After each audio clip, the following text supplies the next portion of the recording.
So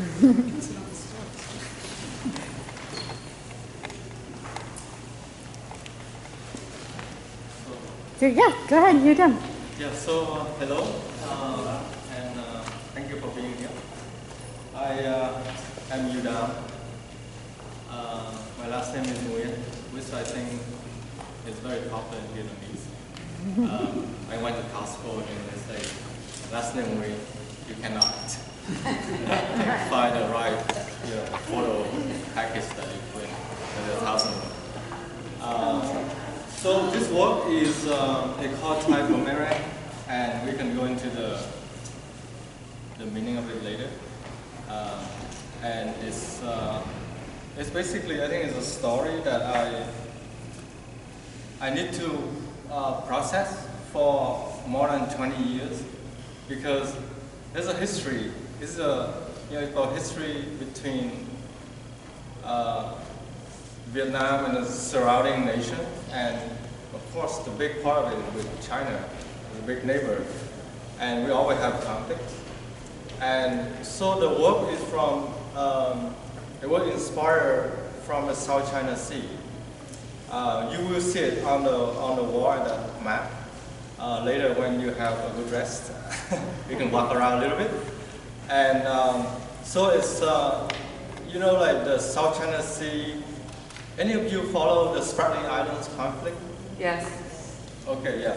So there's a lot of islands there, and Vietnam, Brunei, Philippines, Indonesia, China, and Taiwan are trying to claim all those islands. And if you look at it closely, it's very funny. Every island in the South China Sea has about at least 4 names. One is Chinese name, one is Vietnamese name, one is Filipino's name, and one is Indonesian name. So every country try to claim it and name it their way. So the story is, every day for the last probably 30 years, I wake up and my dad would tell me what China did to Vietnam.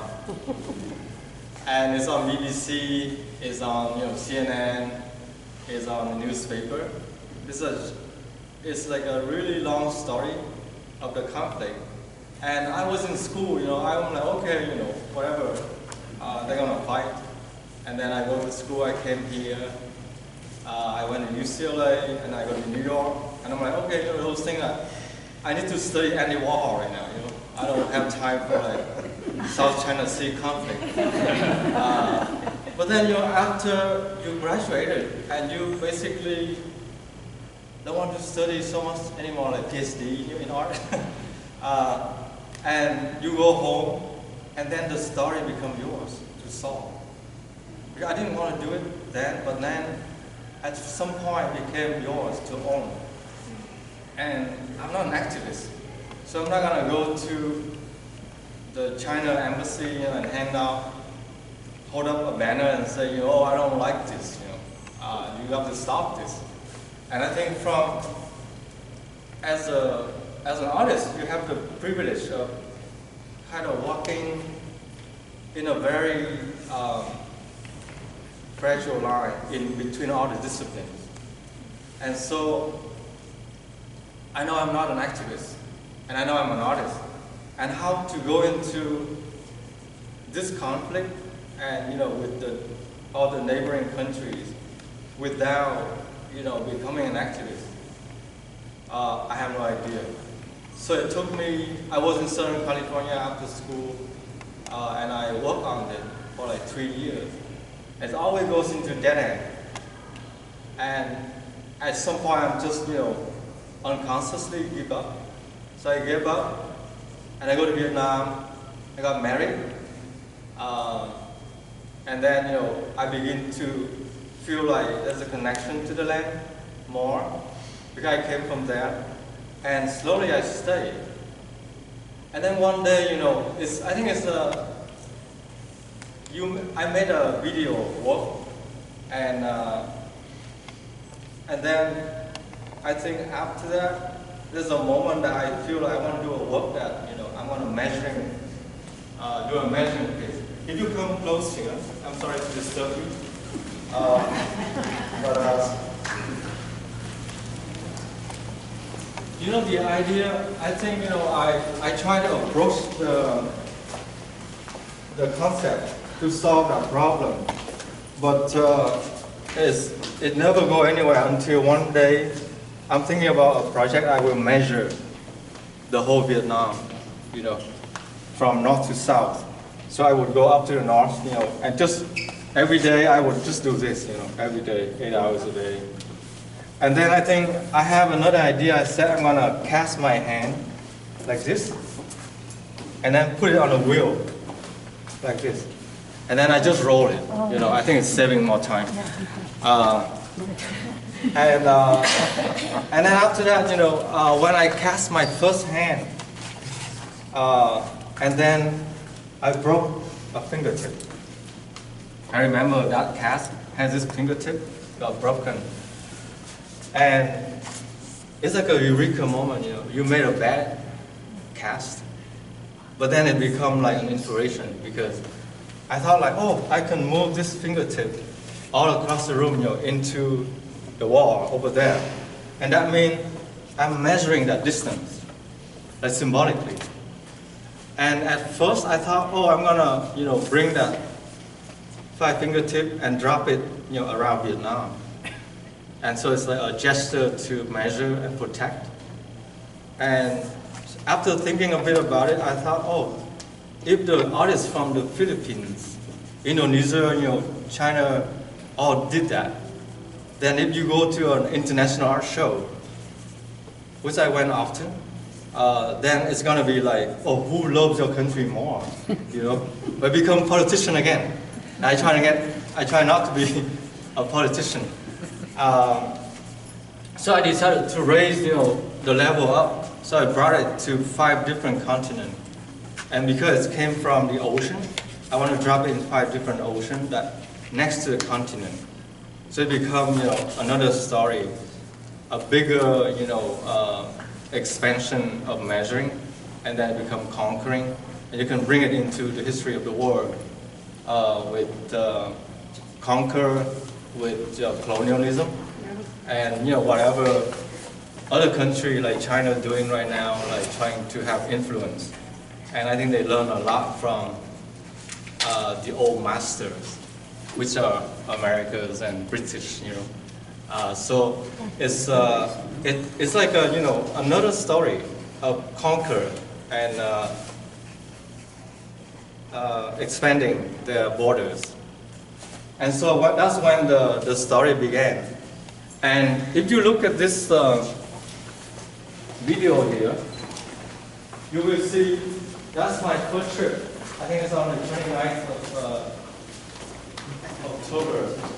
I went to Sweden, and from there, with the help of Bill Musit Museum, we rented a boat. And then the skipper, you know, he took us out to the sea. And I dropped the first fingertip into the ocean. And you can see, I put the tube is right here. So there's a similar tube like this with one of the fingertips, the first one, that goes into the ocean. And if you look at this, there's a fingertip inside. And this one is for Antarctica, which is the next, you know, I mean, probably the last continent I will get to, and drop the whole thing in. And you can see Antarctica engraving on top, and then the name of the 5 continents here, all the way down. And there's a continent engraving here, and the name Antarctica, and the date and time, you know, and location is to be announced, because we don't know yet the time and place.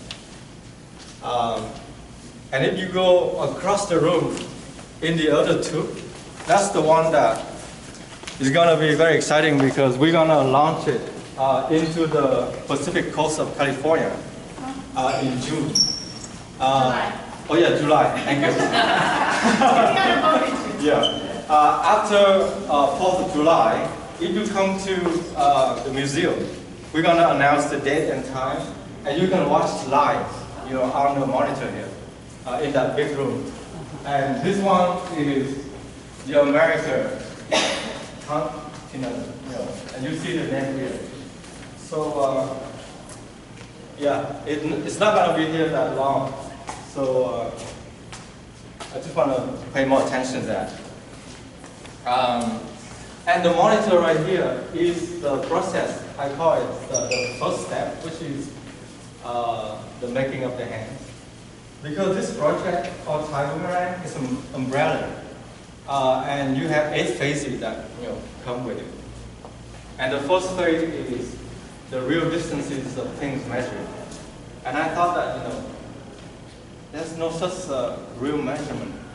You always measure it the way you like, with your power and ability. So when China, they took over the South China Sea, they have a cow tongue that go all the way down and licking all the islands in there and claim it's theirs. Cow tongue is the expression.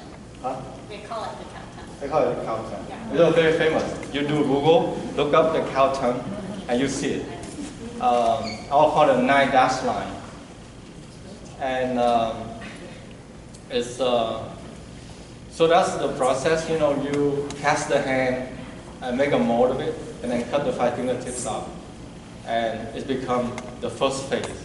We call it the real distances of things measured. And the second phase is the one that I go around the world and drop the tube into the ocean, and it's called the new conqueror with a good passport. And then there's 8 phases. So the third phase would be digital body print, which we're going to go to that very soon. But we come to, because we are staying right here, so we just go to this first. And on the table here, you see maps of different periods of time. And if you look at this is a map from the Herodotus, in 450 BC. And that's when you can see that the map of the world is very flat, and it's mostly Europe right here.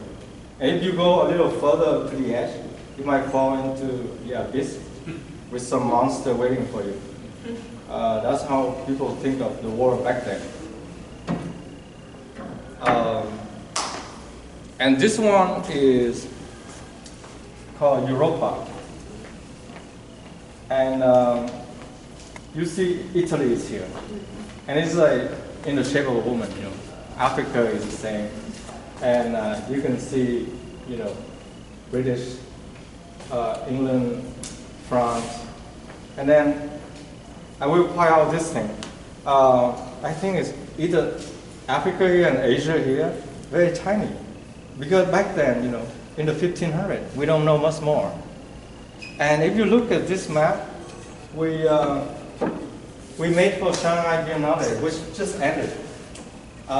This is a Chinese, photographer. They did that, and you see China is here, right in the middle. It looks like a heart. I think quite beautiful. And then, according to the story I know, you can see the original copy is lost because it's on a silk. I think it's as big as a wall. Very beautiful. And a photographer from Korea, he copied this.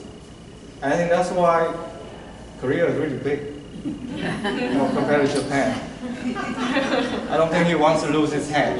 The king would not be pleased. And back then, look at this. You see Asia here and Africa there. And here, on the margin, that's Africa. And they think that Africa has a big lake inside and then emptying out itself into the Mediterranean via the Nile. And it's pretty much repeating, how much the Chinese know about the world versus, European back then. Okay, so you then lectured the students who are over here, and there was a question about if he made the plaster molds here, and so the silicone molds are here, and they brought them all with them, and so for the past 12 days, 10 days, they've been in our back over here making. We made 220, is that right? Yes. This time, So this is Duki. He's editor, and all the videos in here he edited. Yeah, and shoot some of them too. And he just graduated from at the University of Fine Arts in Saigon. Yeah, and it's the first He's the time. mold maker. Both of them first time in America, and they found out in and now a few days ago. This is interesting. And yeah. Yes. We can't touch them. I mean, we can't move and hold them No, back. yeah. So, Oh. yeah, we should talk about the interactive component and the performance component. Yes. But I also wanted to say there's another map of California. We didn't talk about Oh, that's right. Oh. the new map that we made. So, Okay. well, you find the California one. Yeah, But, you explain the process. I think the California one, you please come over here because you have a beautiful one. Specifically, first time ever, we hang on the wall like this.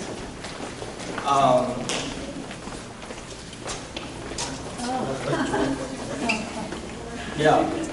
And so, when I talked to Cassandra about we're bringing the show here, we had the idea that, we make something, for Shanghai, we made 2 maps of China.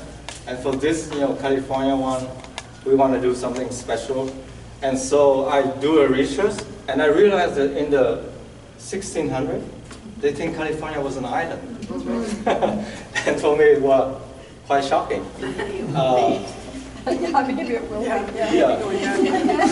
So we chose, one of the maps that we like, with California, very prominent and very detailed, and we carved it out, cast it, and it's on the table now too at the end there. And one of the most exciting part of this thing is we get to break the maps from the top of the stair.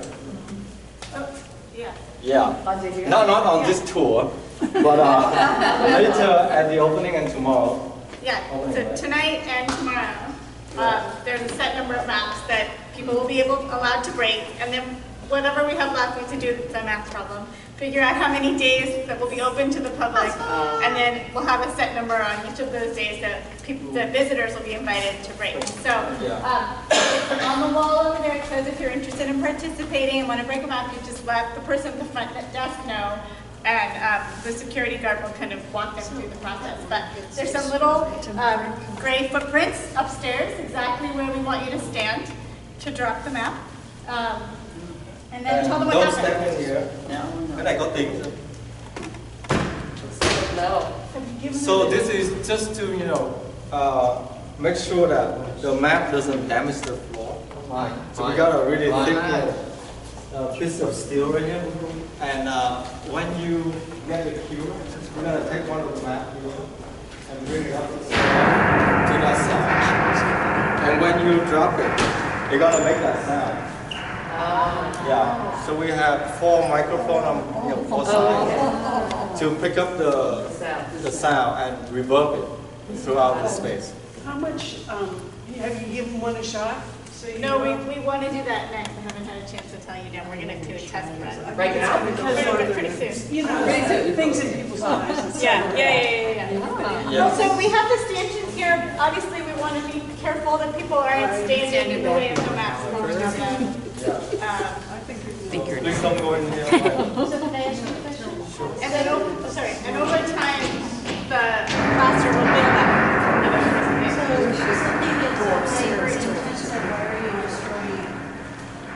This is, part of the work in the 8, phases process. And so when, the idea is when I go to the 5 continents, I measure all of them. Then basically, I'm in control of it as I conquer it. And that's when I have the power to turn it upside down, like this map. So he builds it and he can destroy it. Like this map, if you look at it, did you see anything different? I don't see it. Do we see what? Do you see it's different? Oh, it's Scuppered? it's the southern hemisphere doesn't match. I mean, South America is it's reversed. It's reversed. Yes. So basically, as an whole, when you have the power, you reverse the world order, and then you break it, and you draw your own map. Yeah. So that's the meaning of the 4th phase. The 4th phase. Yeah. You break it, and you build it. You're building the next world order. So. And then I guess then we'll have to put it into the skeleton, and then I think we probably need to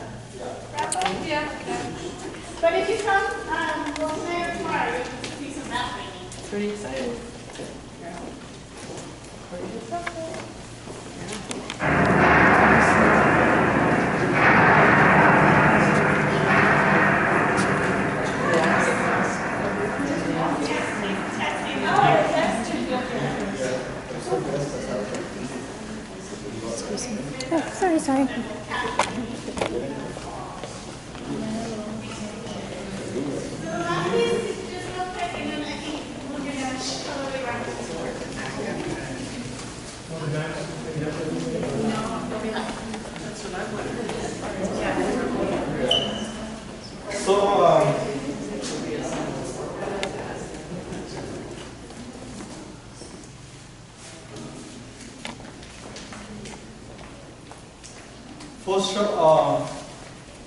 So for this show in OCMA, we are very pleased to present new commission boards, like this skeleton of mine, and it is exactly how my skeleton would look like when I die.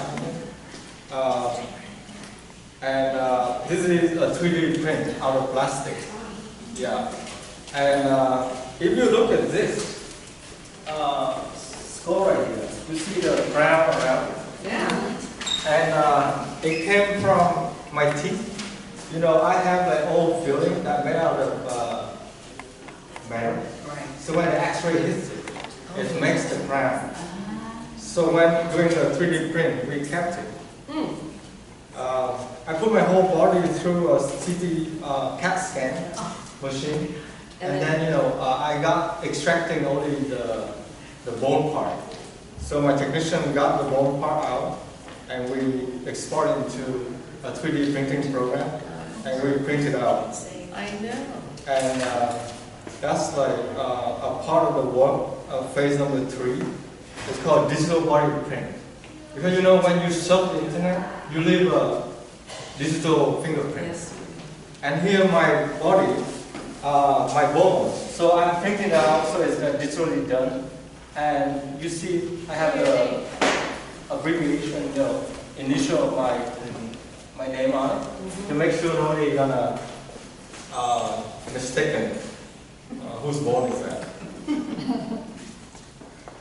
And in the past, when there's a land conflict, people use this game.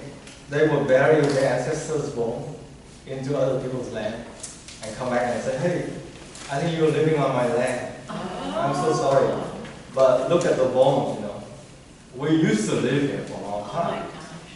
Yeah, so with this bone, I can go and bury it anywhere I want. And then claim the land. Make it my home. Yeah. So, I think we have time for just a couple questions. yes, maybe come over here. I know there's more and more.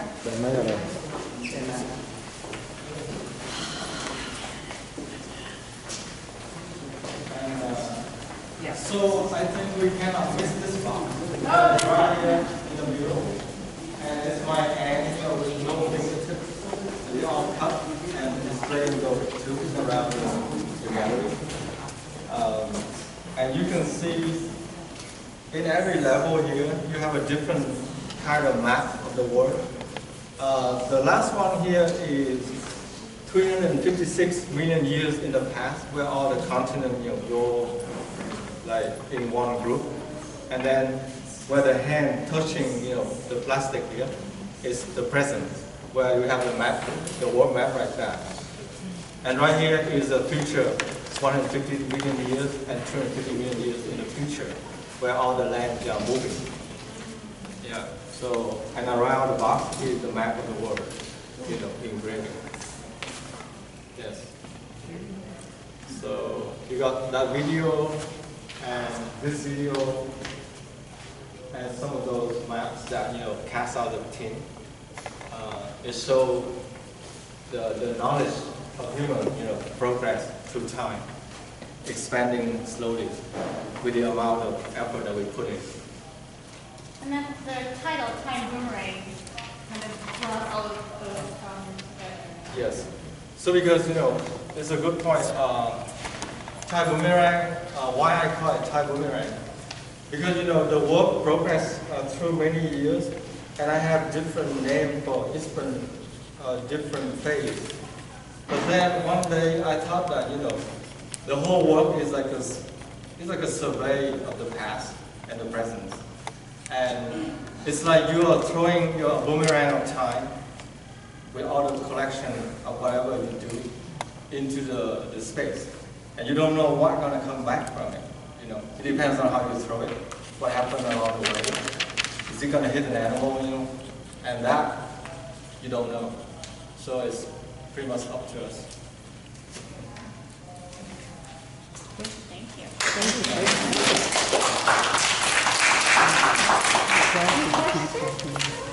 Well, thank you. I know we did that.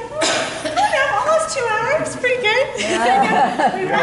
we rushed through some, but I wanted to Yudam's not going to be speaking about the work tomorrow. We'll just have the performance. I wanted to be sure he could explain some of the projects. But Hiromi, Frizia, and Diego will all be giving formal talks tomorrow, and then there will also, I think we have maybe the schedule up at the front, the exact time. So we'll start the day with the performance that Victoria and Matt mentioned. So that will be sort of happening when the museum opens. And then after that, oh my gosh, correct me if I'm wrong, the timeline of it. I think it goes then to Suddenly I'm lagging. and then, so it goes performance and then a talk and then performance and then a talk. So they're all throughout the day. And York will be doing a performance in the radio booth. Yudam will be doing our math breaking performance. So it'll be a really full and active, fun day, and more opportunities, I guess is what I'm saying, for all of you to learn more about the project. So thank you. And then 10 a.m. Monday, we have continuing ed, and we have an exciting and full program for you then. Yes, as we well.